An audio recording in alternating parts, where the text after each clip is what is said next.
As a इंसान आप हमारा दुख नहीं समझ पा रहे, हमारे साथ जो जुल्म आप कर रहे हैं, जो रवैया हमारे साथ इस रियासत में रखा हुआ है। एक तरफ से रियासत कहती है कि वहाँ के सरदार नवाब वडेरे जो है वो वहाँ के अवाम के हकूक़ जो है वो गस्ब कर रहे हैं। वो दूसरी तरफ यही रियासत फार्म नंबर 47 के उन्हीं सरदारों को, उन्हीं चोरों को हमारे ऊपर ज़बरदस्ती मुसल्लत करती है, हमारे मैंडेट को चुराती है। और जो गैर कानूनी ऑपरेशन थे, यानी भुट्टो दौर से आप उठा के देखें कितने ऑपरेशन बलूचिस्तान में, अगर किसी ऑपरेशन से मसाइल का हल नहीं करना होता तो शायद आज बलूचिस्तान में अमन होता, शायद आज पाकिस्तान में अमन होता। यानी कहने का मकसद ये है कि जब तक आप अवामी मसाइल के, अवामी उमंगों के मुताबिक हल नहीं करेंगे, जब तक बलूचिस्तान के अवाम के मुताबिक आप फैसला नहीं करेंगे, इसी तरह पंजाब में जो रहने वाले अक़वाम में सिराइकिस्तान हो गया या लाहौर के साइड में पंजाब, वहाँ जो कम्युनिटी है उसके मुताबिक आप फैसला नहीं करेंगे, या खैबर पख्तूनख्वा में जो फाटा हो गया या बलूचिस्तान या बाजार वहाँ के जो कबाइल है उनके उमंगों के मुताबिक अगर आप फैसला नहीं करेंगे तो ना यहाँ से कोई मदनियात लेके जा सकता है, ना यहाँ कोई पीस ला सकता है। इसी तरह बदअमनी होगी, मुल्क में अदम इस्तेहकाम होगा, मुल्क मजबूत की तबाही की तरफ जाएगा। और मुल्क की तबाही इदारे की तबाही होती है, मुल्क की तबाही जो है वो हम सब की तबाही है। पाकिस्तान से तेल निकालें, आपके यहाँ तेल है क्या चीज़ है और मिनरल्स हैं तो उसके ऊपर होता है, तो अगर सुबह के अभाव में मुतमईन नहीं तो मुतमईन तो कोई भी नहीं है। मुतमईन तो सिर्फ गेट नंबर 4 है और जो 547 पे हमारे ऊपर वहाँ ज़बरदस्ती हुकूमत मुसल्लत करने के लिए सरफराज को भी चीज़ें देता हूँ, आए मैं इसको शिकस्त दूँगा जिसको वज़ीर-ए-आला बनाए, इन्हें किस तरह जितवाया गया ये सबको पता है। इसी तरह पूरे बलूचिस्तान में जी बिल्कुल दे रहा हूँ, सरफराज के साथ मुकालमा करने के लिए तैयार हूँ, किसी भी चैनल पे आके मुफ्ती में जाके बिल्कुल दूंगा चैलेंज, क्योंकि उन्होंने मेरा मुफ्ती में क्या किया है। अब जो ये हुकूमत में बैठे हुए आप जाके तो डेरा मुफ्ती की हालत को देखिए, डेरा मुफ्ती से गैस निकल रही है, डेरा मुफ्ती के आवाम को गैस निकल रही है।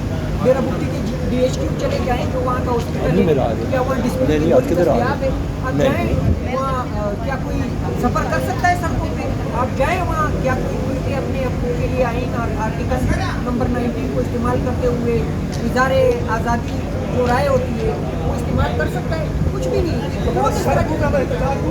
एम्बुलेंस चलेगी सड़कों पर, ये चाहते हैं कि गेट नंबर 3 चाहती है कि तो मुर्दा बन जाए, या तो अस्पतालों में पड़ी रहे या फिर गुलाम बन के हमें बर्दाश्त करती है। तो हम गुलाम बन के आप ये बर्दाश्त करेंगे, ना हम अस्पतालों में रहेंगे, ना हम उनको हम मुकाबला करेंगे।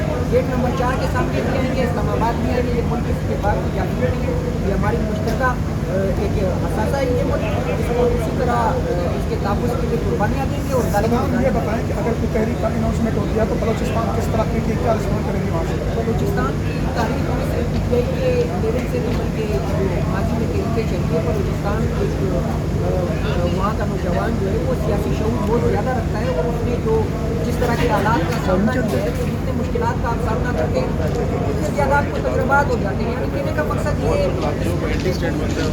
जो हो वो अगर मजबूरी के लिए हो या इंसानियत के लिए हो या हकूक़ के लिए हो, उसमें बलूचिस्तान में हर वक्त सफ़े अव्वल का किरदार अदा किया है और आगे भी बलूचिस्तान सफ़े अव्वल का किरदार अदा करेगा। डॉक्टर मारन बलोच पिछले 4 माह से जेल में पड़ी है, क्या समझते हैं जो एलिगेशन लगाए उसमें कितनी सजा करते हैं? डॉक्टर मारन बलोच जो है वो बलूचिस्तान के नौजवानों की जान है, वहाँ की मान है, वहाँ की शान है। आपके जुल्म से या जबर से शर्म नहीं आती है इस रियासत में, इस रियासती इदारों को। एक जो यंग हमारा ब्लड है, जो एक पढ़ी लिखी हमारी नौजवान लड़की है, आप उससे डरते हैं, आप बेबो से डरते हैं, आप माजूर बेरक से डरते हैं। शर्म आनी चाहिए आपको। अगर आप इस मुल्क में इंसाफ चाहते हैं तो अपने लोगों को जिंदान में डाल के आप इंसाफ नहीं दे रहे हैं। आप जो है वो जो बैन अल-अक़वामी एक पॉलिसी जिस तरह डोनाल्ड लू ने आपको दिया था ना, आपको क्या लिखा था डोनाल्ड लू ने उस साइपर में? आप कौन से तो छुपा सकते हैं, लेकिन वो साइपर जो है वो छुपा नहीं है। उसमें जो इस मुल्क के आर्मी चीफ को जिन अल्फाज से पुकारा है ना, अगर हम वो अल्फाज अदा करें, हमारे पीछे तो आप टैंक लेके आ जाते हैं, हमारे पीछे तो आप ATC के मुकदमात हमारे पीछे लगा देते हैं। तो अपने ये गलत फैसलों से आप बाज आ जाएं।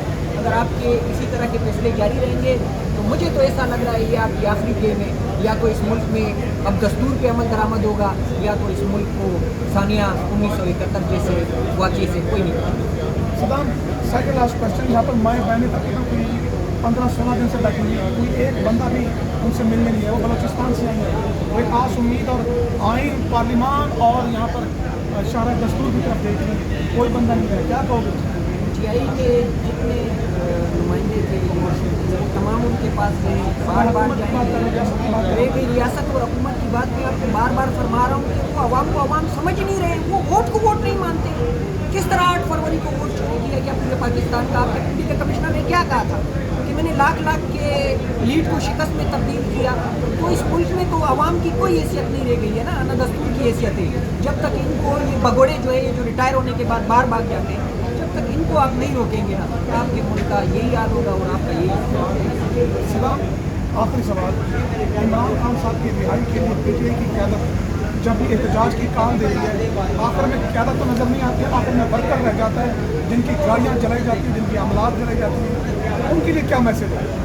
मैं उनको सलाम पेश करता हूँ कि याद रखें कि किसी भी मुल्क का या मुश्किल हालात होते हैं, उससे निकलने के लिए कुर्बानियाँ तो देनी पड़ती है, वगैरह कुर्बानी तो भी आती है। तो अगर इससे आगे भी बढ़ के कुर्बानियाँ देनी पड़ेगी, कुर्बानियों के लिए हम तैयार हैं और अपनी जद्दोजहद जारी रखेंगे। इमरान खान इस मुल्क के मुस्तकबिल के लिए पीटीआई की अहमियत काम है। अगर इस मुल्क को बतौर फेडरेशन आप जोड़ना चाहते हैं और चारों सूबों को अपने साथ रखना चाहते हैं, या बलूच या पख्तून या जो भी हमारे नाराज़ लोग हैं उनको मेन स्ट्रीम पॉलिसी में लाना चाहते हैं, तो वो एक इमरान खान ला सकता है। बाकी इस बदौलत बहुत शुक्रिया, हमेशा सलाम।